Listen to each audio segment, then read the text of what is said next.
कैसे हो जाता है? लोग देखते हैं दान वान खुद दे देते वैसे बच्चा, बस यही बात हमें कम जम रही है, हैं। और इसीलिए मैं ज्यादातर वो हम कह नहीं पा रहा हूं यही बात।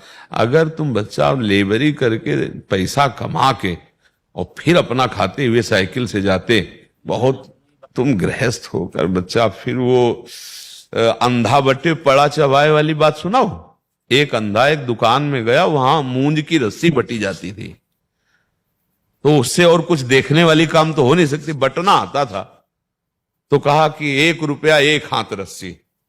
सुबह से शुरू किया, उधर भैंस का पड़ा लगा था और वो मूंज की थी, वो जितना सकिलाता वो चबाता जाता। जब शाम हुई, वो जितना हाथ में था उतना ही था, पूरी रस्सी चबा गया, पड़ा, कुछ नहीं मिला। कुछ ऐसा ही होता है बच्चा, अंधा बटे और पड़ा चबाए, एक कहावत है। अगर दूसरे से पैसा ले रहे हो बच्चा, दूसरे का भोजन खा रहे हो, मेहनत इतनी कर रहे हो, तो लाभ उनको मिलेगा बच्चा, तुमको क्या लाभ मिलेगा? क्योंकि तुम गृहस्थ वेश में हो। अगर विरक्त वेश है तो बात अलग बन जाती है कि भगवान जैसे चलावे अब उनके। तुम गृहस्थ हो, हम गृहस्थों से प्रार्थना करते हैं, कहीं भी कुछ बट रहा हो ऐसे मत करना, तुम्हारे पुण्य क्षीण हो जाएंगे। जैसे परिक्रमा हो रही, हलवा बट रहा है, यार भूखे मर रहे हो, घर में जाकर नमक रोटी खा लेना, उपवास करके परिक्रमा कर। कोई दूध बांट रहा है, कोई चाय बांट रहा है, आप बाबा जी हो, आप विरक्त हो? नहीं, यही तो सब कहेंगे, प्रसाद है ले लीजिए। तुम भी कमाओ, कभी सोचो कि 5 किलो हलवा बना के हम भी बांटेंगे, खाने की जरूरत नहीं। बच्चा हमारी बात मान लेना, कह इसलिए नहीं पा रहे हो कहीं तुम्हें बुरा ना लग जाए।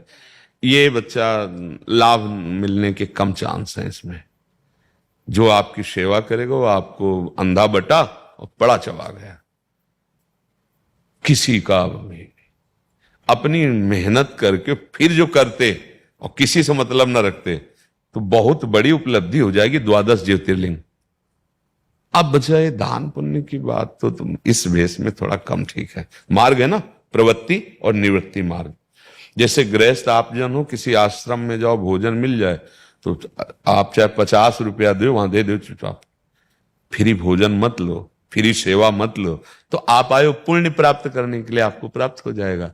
अगर विरक्त है तो अब उसका आधार भगवान है, जैसे चलावे।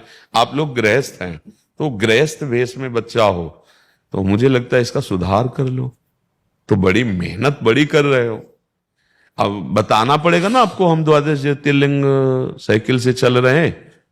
अब हमारे पास व्यवस्था है नहीं, कहीं रहेंगे कहीं भोजन करेंगे, तो कोई दयालु ऐसा करेगा कि आपको पैसा दे देगा, भोजन दे देगा, पर वो फ्री नहीं। आप प्रकृति में कुछ भी फ्री नहीं, वो आपकी मेहनत ले लेगा, जो आप मेहनत कर रहे हैं ना। इसीलिए संत जन विरक्त भेष के तो अब भगवद आश्रित है। कपड़ा पहना दिया तो जय जय, हलवा मिल गया तो जय जय, नमक मिल गया, नमक रोटी तो जय जय, भूखा रहा तो जय जय, ऐसा चल। पर गृहस्थी में एक है, गृहस्थी के लिए शोभा नहीं देता। आप भले न करो लेकिन आप कहोगे। ऐसे क्यों तुम्हें कोई भोजन देगा? आप पहले कहोगे मैं 12 ज्योतिर्लिंग साइकिल से यात्रा कर रहा हूं, मेरी कोई व्यवस्था नहीं है, जो भगवान करते हैं वही कर देते हैं। अब ये बात सुनकर सबको लगेगा कि थोड़ा अर्थव्यवस्था, थोड़ा भोजन व्यवस्था, वो आपको सब जो वो सब जा रहा है, आपके जेब का धन, जो ये मेहनत है ना, ये जा रही है। समस्त गृहस्थों से प्रार्थना है, कहीं भी आप तीर्थयाटन में जाएं, किसी का खाए नहीं। अगर आप पाते हैं तो उसका अनुपात देख लीजिए कि इतना आप कहीं खरीदेंगे तो कितने का मिलेगा। तो अगर आपकी नहीं सामर्थ्य है तो 100 की वस्तु है 10 दे करके, वो थोड़ा कम लेकर के काम चला लो। अगर आप भरपूर वहां सेवा लेते हैं, मुझे आए थे सुकृत करने, वो आपके सुकृत और जो पुराने भी थे, वो वहां, यही बहुत होश की बातें होती है, सत्संग से यही पता चलता है। कि जैसे आप परिक्रमा कर रहे हैं, आप वृंदावन आए हैं, तो आप कहीं देख रहे हैं कि ऐसा चलो खा लेते हैं, नहीं नहीं नहीं, उपवास करो, भूखे रहना, कष्ट सह जाना, और अपने से 2 रुपया 4 रुपया अगर भी है कुछ ले लिया, पानी पी लिया, पेट भर लिया, काम चल जाएगा। हमें दूसरे का नहीं, मेहनत करके पाना है गृहस्थ धर्म में। यही तो गलतियां हो जाती, तभी लाभ नहीं मिलता कि हम गए थे तीर्थयाटन करने और पर अशांति है। अरे कैसे? भगवत मार्ग में चलने वाले को एक नियम है, प्रवृत्ति मार्ग और निवृत्ति मार्ग, ये बच्चा आपकी प्रवृत्ति के विपरीत मार्ग की चेष्टाएं हो रही, किसी से अर्थ लेना, किसी से भोजन लेना। अब आप देख लीजिए और आप सुधार कीजिए। तो मेहनत बहुत कर रहे हो यार, साइकिल से 12 ज्योतिर्लिंग बहुत मेहनत की बात है। सब कुछ मिल जाएगा, लेकिन जो इसका फल मिलना चाहिए उसमें घाटा पड़ जाएगा, क्योंकि आप प्रवृत्ति मार्ग से चल रहे। अगर आप बाबा जी होते तो फिर ये बात नहीं कहते हम, पर आप गृहस्थ मार्ग से चल रहे हैं, इसलिए सावधान।